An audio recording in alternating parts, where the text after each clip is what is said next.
আমার বন্ধু বান্ধবরা কইও আজকে তো আমি স্বর্ণ কিনতাম আছি জানেননি কোন জায়গায় আমার সাহার আসছি মেহার কালীবাড়ি মাজার গেটের মুখে রিপুর মজুমদারের দোকানে আজকে স্বর্ণ কিনতাম আসি দেখছেন দাদার দোকানে ন্যায্য মূল্যে সকল স্বর্ণ পাওয়া যায়।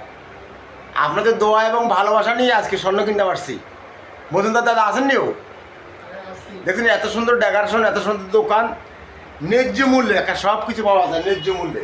দেখছেন এই যে আজকে আমার বইয়ের জন্য স্বর্ণ কিনবে দেখেন। এই যে রিপন দাদার দোকানে চলে এসেছি, রিপন মজুমদার দাদা আপনি একটু সামনে আসেন। এই যে দেখছেন দাদার দোকানে সব স্বর্ণ আছে দেখছেন। আজকে আমার ওয়াইফের জন্য স্বর্ণ নিব, বাহ কি খুশি রে। রিপন মজুমদার দাদার দোকানে আসছি আজকে স্বর্ণ কিনতাম, দেখছেন আজকে স্বর্ণ কিনবো রিপন মজুমদার দাদার দোকানে রে। অসাধারণ, দেখছেন কত দারুণ লাগে, সেই সেই সেই। এই যে আজকে চলে এসেছি রিপন মজুমদার দাদার দোকানে ওইসান দেখছেন।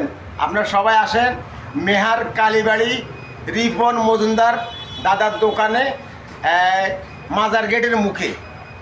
এখানে ন্যায্য মূল্যে স্বর্ণ বিক্রি করা হয়। আল্লাহ হাফেজ, আসসালামু আলাইকুম রহমতুল্লাহ বারাকাতু। আসেন না, আবারও বলি রিপন মজুমদার দাদার দোকানে আসেন। থ্যাংক ইউ, ভালো থাকবেন সবাই।